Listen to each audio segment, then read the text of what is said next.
আজ মোহাম্মদবাজার ব্লক বিজেপির পক্ষ থেকে সেচ দপ্তরে 11 দফা দাবি নিয়ে বিক্ষোভ কর্মসূচি এবং ডেপুটেশন দেওয়া হয়।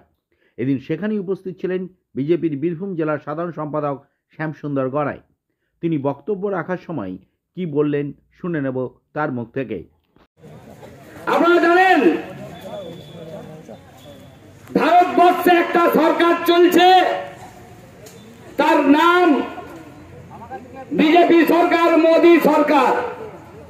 ভারতবর্ষের যশস্বী প্রধানমন্ত্রী নরেন্দ্র দামোদর দাস মোদীজি প্রত্যেকটি গরিব চাষিদেরকে সম্মান দিতে হবে, প্রত্যেকটি গ্রামে গ্রামে সেচ নালার মাধ্যমে জল পৌঁছাতে হবে এবং গরিব চাষিরা যারা ভারতবর্ষের অগণিত মানুষের মুখে অন্ন তুলে দেন সেই অন্নটা তাদের চাষের ব্যবস্থা করতে হবে।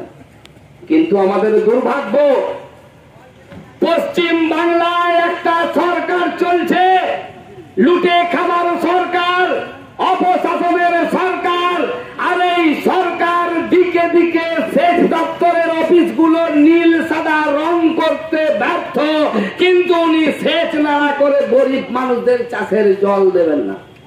আমাদের দুর্ভাগ্য, এই সেচ দপ্তরের ভেতরে যিনি বসে আছেন, আমরা তাকে এই মাইকের মাধ্যমে শোনাতে এসছি, আপনারা যারা এখানে বসে আছেন সবাই গ্রামের লোক। আপনারা জানেন এই ঘানিতে যখন সরষে দিয়ে তেল বেসাই করতে হয়, আর ঘানির যে গরুটা ওই তেলের টানে তার চোখে দুটো ঠুলি লাগিয়ে দেওয়া হয়। আমার এই অফিসের ভেতরে যিনি বসে আছেন, ওনার কানে দুটো সিনহা নামক ঠুলি গোজা আছে, তাই উনি শুনতে পাচ্ছেন না। আর এই ভারতীয় জনতা পার্টির চাষি কার্যকর্তারা এই ঠুলি খুলতে এসছে। অফিসার সাহেব, আপনি সাবধান হন। ভারতীয় জনতা পার্টির কার্যকর্তাগণ গরিব চাষিদের জন্য সমস্ত কিছু করতে পারে।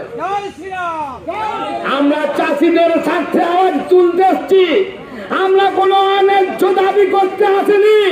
কিভাবে ওই সেচ নালা সংস্কারের টেন্ডার হলো, কত পার্সেন্ট টাকা আপনি পকেটে পুরলেন, আর কত পার্সেন্ট টাকা আমাদের ওই সিংহ সাহেবের, যিনি কদিন পরে খাঁচায় বন্দী হবেন, ওই সিংহ সাহেবের পকেটে দিয়েছেন, তার হিসাব নেকার আমরা 4 মাস পরেই বুঝে নেব। আপনি ভাববেন না আর 4 মাসের মধ্যেই লোকসভা নির্বাচন, আর এই লোকসভা নির্বাচনের পরে সারা পশ্চিম বাংলার বিজেপির শাসন, অলিখিত বিজেপির শাসন প্রতিষ্ঠা হবে। তখন আপনার এই দপ্তরের যিনি অডিট আসবেন করতে, সেই অডিট সাহেবটাও কিন্তু বিজেপির কথাতে চলবে।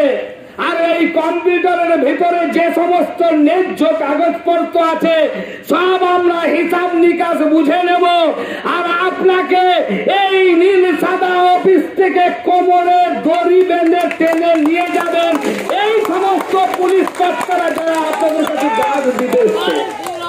সময় থাকতে সাবধান হন। গরিব মানুষের মুখ অন্ন কেড়ে নেওয়ার অধিকার আপনাকে কেউ দেয়নি।